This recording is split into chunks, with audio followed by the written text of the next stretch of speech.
Gadan ang 65 anyos na lalaki makalihis pagtatagaon kan aki kan sa iyang nakaiwal sa Sitio Kalumpang, Barangay Malinta, Masbate City.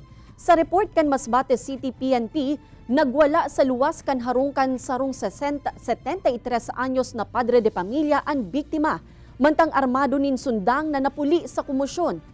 Tinamaan nin taga sa braso ang nasambitan ng padre de pamilya hasta sa nagdulok na ang 46 anyos na aki kaini asin inagaw ang sundang sa biktima asin pinagtataga ini na naging rason kan sa iyang pagkagadan. Sa ngunyan nasa kustodiyan na kan kapulisan ang sospek na nahampang sa kasong homicide.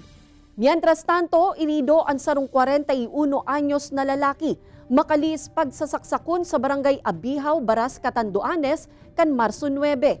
Sa report kan Baras MPS, nagiinuman ang biktima asin 20 anyos na lalaking sospek kan magkapikunan na napuli sa suntukan. Tulos man na inawat kan mga tao sa lugar ang duwa, alagad nagbalik ang biktima asin inangat ang sospek na napuli sa pananaksak.